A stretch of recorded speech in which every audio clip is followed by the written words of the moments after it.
আসসালামু আলাইকুম রহমতুল্লাহ। প্রিয় দর্শক, কেমন আছেন? আজকে ছোট্ট একটি বিষয় নিয়ে আপনাদের সামনে উপস্থিত হয়েছি, সেটি হলো জান্নাতের নাম নিয়ে।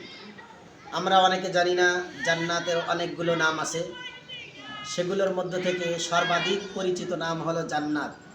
এই জান্নাতটি কয়েকভাবে ব্যবহৃত হয়।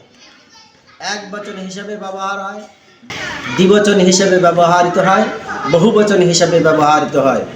কোরআনুল কারীমের মধ্যে প্রত্যেকটির উদাহরণ আসছে।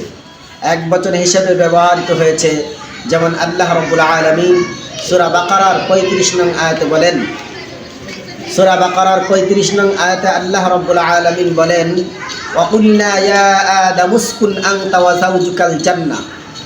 আল্লাহ বলেন, আমি বললাম, হে আদম, তুমি আর তোমার স্ত্রী জান্নাতের মধ্যে বসবাস করো।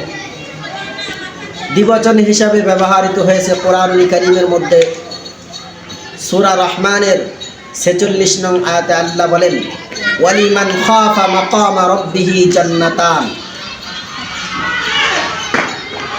যারা আল্লাহ রাব্বুল আলামিনের সামনে দণ্ডায়মান হওয়ার ভয় করে, তাদের জন্য রয়েছে দুইটি জান্নাত।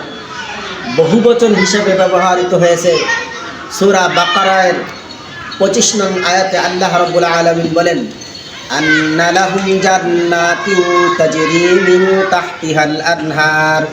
তাদের জন্য রয়েছে জান্নাত, যার তলদেশ দিয়ে নহরসমূহ প্রবাহিত।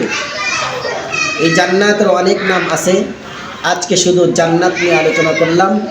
জান্নাতের আরও যে নাম আছে, এগুলো নিয়ে পর্যায়ক্রমে ইনশাআল্লাহ ভিডিও আকারে আপনাদেরকে দেব, আপনারা যাতে বুঝতে পারেন এবং জান্নাতে যাওয়ার আশা পোষণ করেন।